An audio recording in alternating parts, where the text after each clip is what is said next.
बच्चों अध्याय 9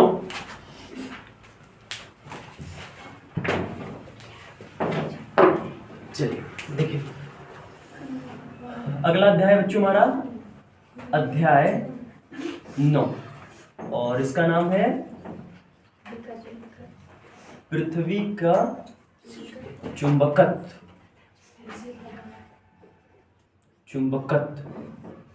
तथा चुंबकीय पदार्थ। चलिए ये हमारा चैप्टर है बच्चों, और इस चैप्टर में अच्छी बात ये है कि बड़ा थोड़ा सा पढ़ना है, ज़्यादा पढ़ना है नहीं, क्योंकि बाकी हिस्से जो है 30% वाले मामले में कट गया है। ठीक है, तो खाली हाँ हम लोग को जो पढ़ना है वो केवल पढ़ना है पृथ्वी का भूचुंबकत्व की, मतलब जिसका ये है कि पृथ्वी जो है ये एक चुंबक है और उसकी चुंबकीय प्रॉपर्टी को हमें यहाँ पढ़ना है।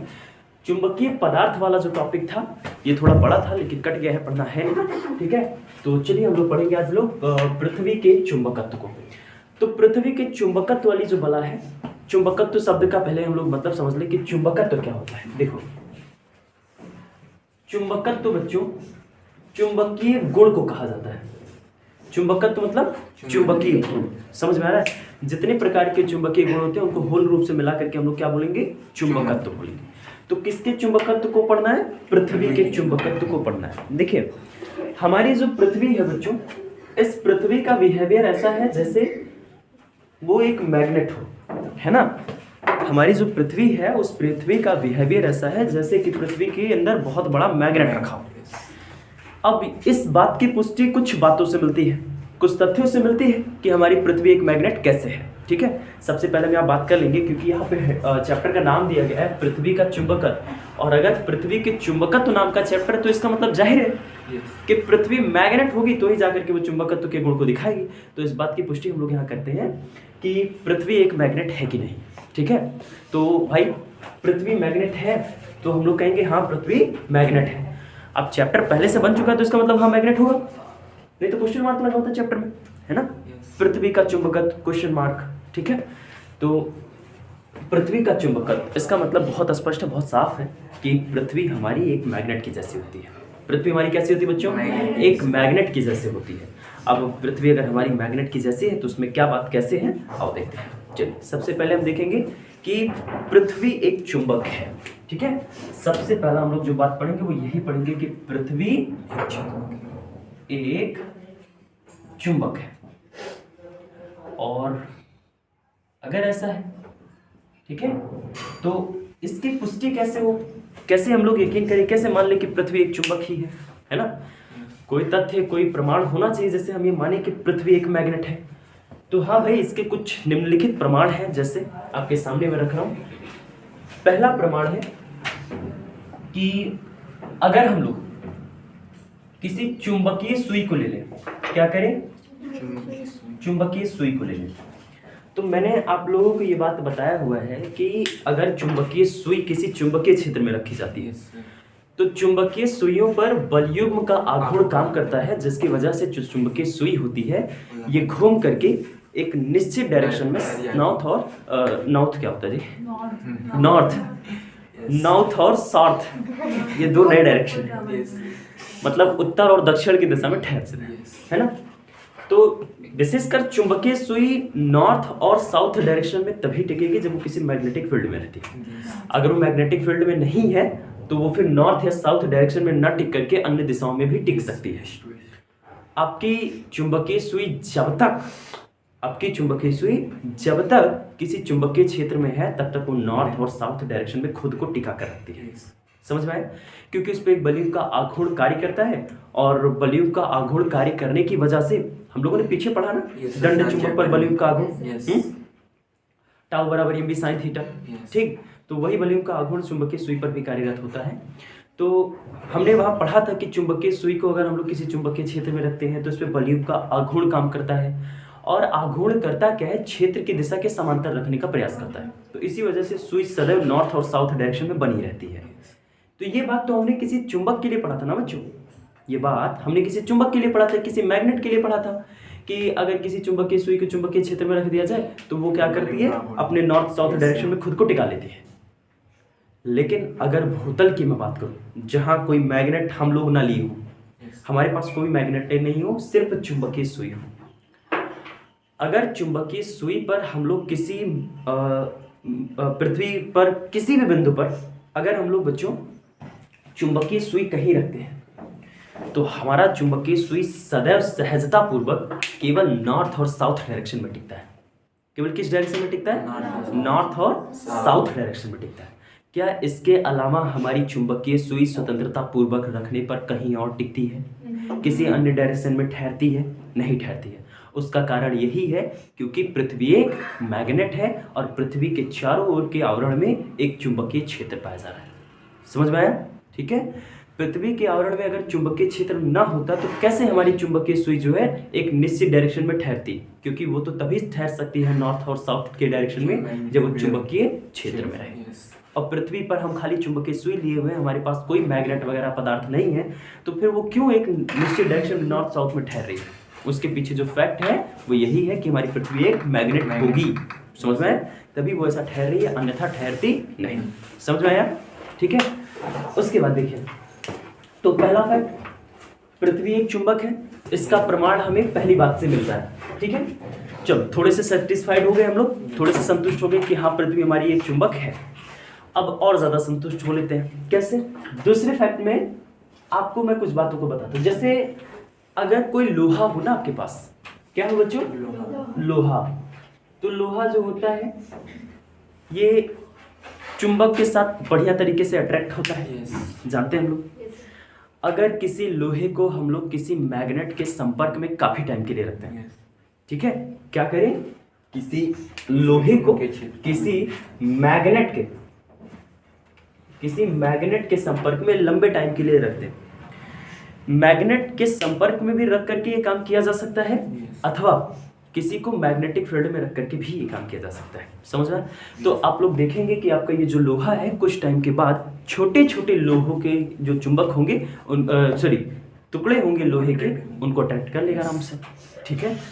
इसका मतलब हम यहाँ कुछ बात समझ पा रहे हैं, यहाँ एक फैक्ट समझ पा रहे हैं हम लोग कि अगर हम लोग किसी ऐसे पदार्थ को जो लोहे के जो चुंबक के साथ अट्रैक्ट होता हो, ठीक है, किसी चुंबकीय पदार्थ को किसी मैग्नेटिक फील्ड में रखते हैं, तो धीरे धीरे कुछ टाइम के बाद जिस पदार्थ को आपने मैग्नेटिक फील्ड में रखा हुआ है वो पदार्थ भी एक मैग्नेट जैसा बिहेव करने लगता है।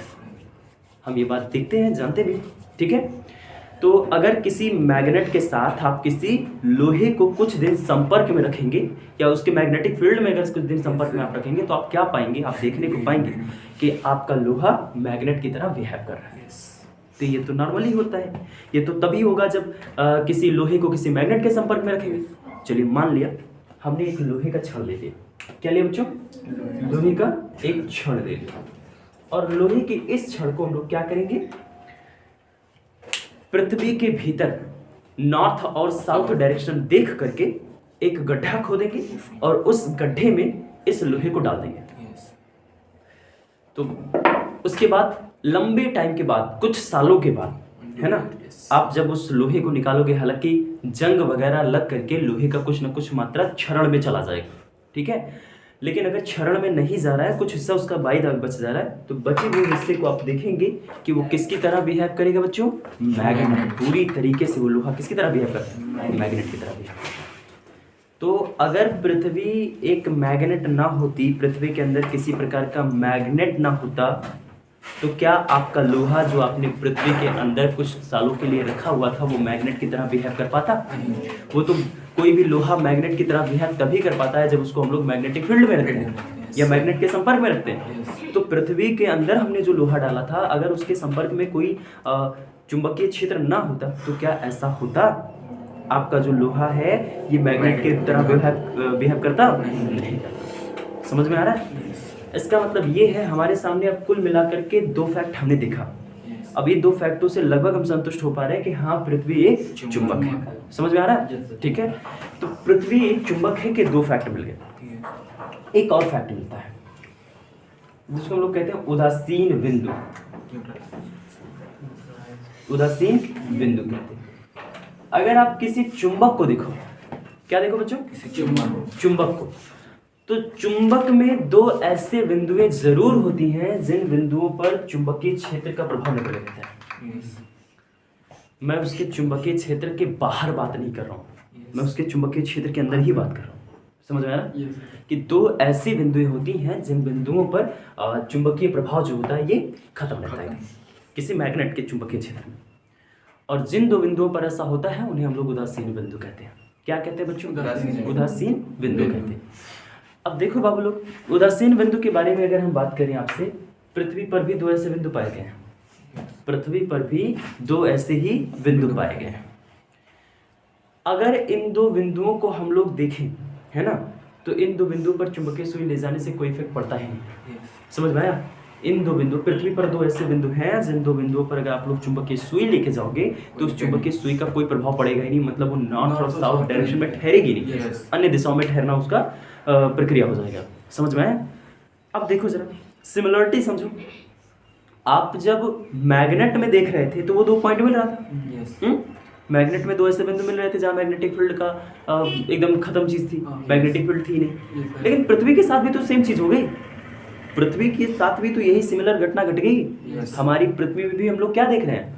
हम लोग देख रहे हैं कि हमारा उदासीन बिंदु मिल जा रहा है। मतलब पृथ्वी में भी दो ऐसे पॉइंट्स हैं जिन पर अगर हम लोग अपना चुंबकीय सुई लेके जाएंगे तो उन पर कोई इफेक्ट ही नहीं पड़ेगा। इसका मतलब सिमिलरिटी देख रहे हो कि अगर पृथ्वी अगर मैग्नेट ना होती तो कहाँ से उदासीन बिंदु आता?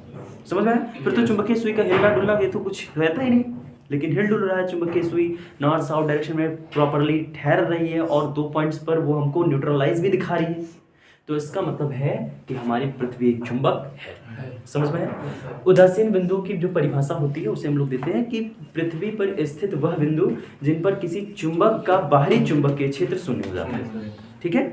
क्यों शून्य हो जाता है? क्योंकि पृथ्वी का चुंबकीय क्षेत्र बाहरी चुंबकीय क्षेत्र के परिमाण के बराबर हो जाता है, डायरेक्शन विपरीत हो जाता है। इसी वजह से जो चुंबकीय क्षेत्र होता है उन दो बिंदुओं का वो शून्य हो जाता है। और इन्हीं दो बिंदुओं के चुंबकीय, जहाँ जिन दो बिंदुओं पर चुंबकीय क्षेत्र का मान 0 हो गया उसे हम लोग कहते हैं उदासीन। बात समझ में आई बच्चों? तो हम लोग यहाँ क्या पढ़ रहे हैं? हम लोग यहाँ पढ़ रहे हैं कि पृथ्वी क्या है? एक चुंबक है। पृथ्वी क्या है बच्चों? एक चुंबक है, एक मैग्नेट है। ठीक है? तो अगर पृथ्वी एक चुंबक है, एक मैग्नेट है, तो कैसे मान ले भाई? तो मानने के लिए मैंने आपके सामने 3 फैक्ट रखा। पहला मैंने बताया कि जिस तरीके से आप किसी मैग्नेट के चारों ओर चुंबकीय सुई लेके जाते हो तो जिस डायरेक्शन में चुंबक का चुंबकीय क्षेत्र होता है उसी डायरेक्शन में चुंबकीय सुई ठहरती है। हाँ, इसी तरीके से अगर भूतल पर आप लोग, पृथ्वी धरातल पर आप लोग चुंबकीय सुई लेकर के इधर उधर ट्रैवल करेंगे तो आप लोग पाएंगे कि हमारी चुंबकीय सुई एक निश्चित दिशा को रिप्रेजेंट कर रही है, बता रही है। और ऐसा तभी संभव है जब पृथ्वी मैग्नेट रहेगी। अगर पृथ्वी मैग्नेट नहीं है तो ऐसी कोई एक्टिविटी वो शो नहीं करेगी। बात समझ में आया? ठीक है। इसके बाद दूसरा पॉइंट देखिए। दूसरे पॉइंट को समझिएगा। हमने दूसरे पॉइंट में आपसे कहा है कि अगर किसी लोहे को किसी मैग्नेट के संपर्क में रख दो, बाहर जो लोग मैग्नेट देखते हैं, अगर किसी लोहे को किसी मैग्नेट के संपर्क में रख दिया जाए तो हम ये देखते हैं कि वो लोहा भी मैग्नेट की तरह ट्रीट करने लगता है, व्यवहार करने लगता है। थोड़ा बहुत समझ में आया है ना? लेकिन अगर यही क्रिया हम पृथ्वी के साथ दोहराएं, क्या करें? पृथ्वी के साथ करें। कोई लोहे का टुकड़ा ले लें और उसको पृथ्वी के भीतर नॉर्थ साउथ डायरेक्शन समझ करके एक लंबे टाइम के लिए लोहे का कोई छड़ पृथ्वी के अंदर दबा दें, तो हम लोग देखते हैं कि कुछ सालों के बाद आपका वो दबा हुआ जो लोहा है वो एक चुंबक की तरह व्यवहार करता है। किसकी तरह व्यवहार कर रहा है? चुंबक की तरह व्यवहार कर रहा है। और उसका चुंबक की तरह व्यवहार करना हमें ये सोचने पे मजबूर कर रहा है कि अगर पृथ्वी मैग्नेट ना होती तो वो इस प्रकार का व्यवहार कैसे नहीं कर पाता। समझ में आया? ठीक है? तो 2 फैक्ट मिले। तीसरे फैक्ट में मैंने उदासीन बिंदु के बारे में आपसे बात किया कि उदासीन बिंदु उन बिंदुओं को कहा जाता है जिन बिंदुओं पर पृथ्वी का चुंबकीय क्षेत्र बाह्य चुंबकीय क्षेत्र के परिमाण के बराबर हो जाता है तथा दिशाएं विपरीत हो जाने के कारण उन बिंदुओं पर चुंबकीय क्षेत्र का प्रभाव नगण्य रह जाता है। समझ में आया? ठीक है? तो चुंबक में ऐसे 2 बिंदु पाए जाते हैं जहाँ चुंबकीय क्षेत्र का प्रभाव नगण्य रहता है। आपके पृथ्वी में भी 2 ऐसे बिंदु पाए जाते हैं जहाँ चुंबकीय क्षेत्र का प्रभाव एकदम नेगलेक्ट होता है। तो इससे इस बात की पुष्टि हो रही ना भाई? ये 3 फैक्ट मिले जैसे हमें ये सोचना पड़ रहा है कि हाँ पृथ्वी एक चुंबक है। समझ में आया? तो इन बातों से इस बात की पुष्टि मिल जाती है कि पृथ्वी एक चुंबक है। अब पृथ्वी के भीतर का जो मैग्नेट है उस मैग्नेट को जरा देखते हैं। ठीक है? पृथ्वी के भीतर का जो मैग्नेट है उस मैग्नेट को हम लोग थोड़ा समझें। उसको समझने के लिए थोड़ा सा पृथ्वी का स्ट्रक्चर हम लोग देखते हैं। तो पृथ्वी लगभग हम लोग को ऐसे शेप में दिखाई पड़ती है ना, ठीक है। ऐसे शेप में लगभग पृथ्वी हम लोग को थोड़ा बहुत दिखाई पड़ती है। चुंबकीय सुई है और एक ही डायरेक्शन बताए तो मतलब चारों डायरेक्शन का पता लग सकता है। हाँ बिल्कुल लग सकता है। जैसे आप अब मान रहे हैं उत्तर में रुक रहा है तो कैसे? जैसे हाँ ठीक है, जैसे मान लिया आपकी ये चुंबकीय सुई है, ठीक है, और आपकी चुंबकीय सुई ऐसे ठहर गई, ठीक है, ऐसे ठहर गई। इसमें से सारे चारों डायरेक्शन लिखे होते हैं, ठीक है, नॉर्थ साउथ ईस्ट वेस्ट। ये क्रम सही होगा या तो नहीं तो मुझे ध्यान नहीं रखना, हो सकता है गलत है ये क्रम, ठीक है, एक वाला, लेकिन ऐसे लिखे होते हैं। अब बताओ पृथ्वी धरातल पर अगर तुम्हारी चुंबकीय सुई ऐसे रुक गई तो इसका मतलब ये वाला साउथ, ये वाला नॉर्थ, तो इसके ऊपर वाला ईस्ट हो गया। से चारों डायरेक्शन पता नहीं मिलती है। देखो बच्चों, वो हमारी पृथ्वी है। हम ये बात जानते हैं कि पृथ्वी अपने अक्ष के परितः घूर्णन करती है। जानते हैं ना, पृथ्वी दो प्रकार का मोशन करती है। पृथ्वी का जो पहला मोशन होता है वो होता है बच्चों घूर्णन गति। क्या होता है? घूर्णन गति। और जो दूसरा होता है उसे हम लोग कहते हैं परिक्रमण गति। परिक्रमण, ठीक है। ये दो प्रकार का वो मोशन करती है। घूर्णन गति में हमारी जो अर्थ होती है, हमारी जो पृथ्वी होती है, वो एक अक्ष के परितः रोटेट करती है लगातार। समझ में आया? ठीक, जिसकी वजह से दिन रात होते हैं। जिसकी वजह से क्या होता है बच्चों? दिन रात होता है। समझ में आया? और जो ईयर चेंज होता है वो ये परिक्रमण की वजह से, और परिक्रमण में वो सूरज की परिक्रमा करती है। किसकी परिक्रमा करती है? सूरज की परिक्रमा करती है। इतनी बातों को तुम जानते हैं बच्चों। ये पृथ्वी है और मैं इधर पृथ्वी की घूर्णन अक्ष खींच देता हूँ, तो ये हो गई पृथ्वी की घूर्णन अक्ष। ये क्या होगी बच्चों? पृथ्वी की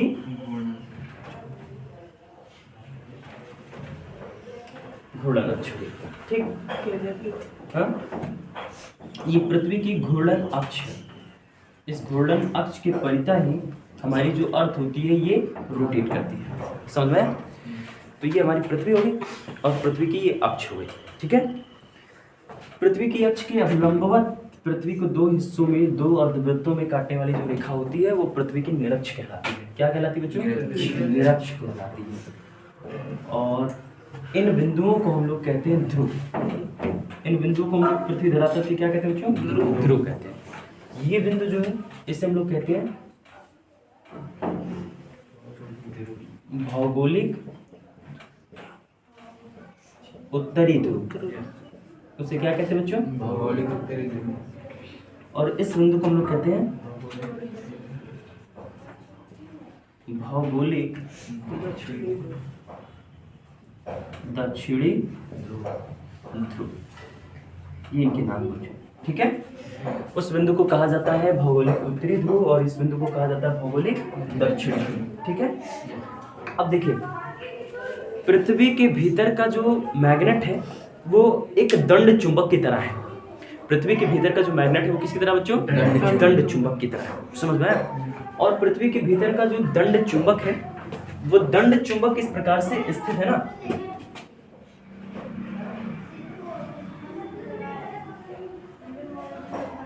पृथ्वी के भीतर का जो दंड चुंबक है वो इस प्रकार स्थित है जैसे कि मैं फिगर में आपको शो कर पा रहा हूं, ठीक है। ऐसे स्थित है ये पृथ्वी के भीतर का दंड।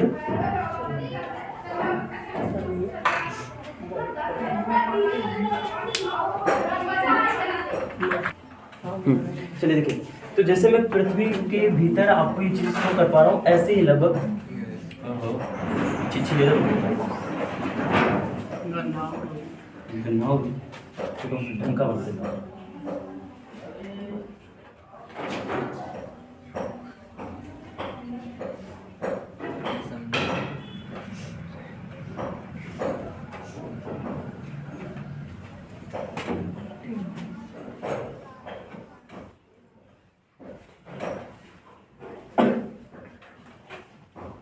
चलो ऐसे लगभग।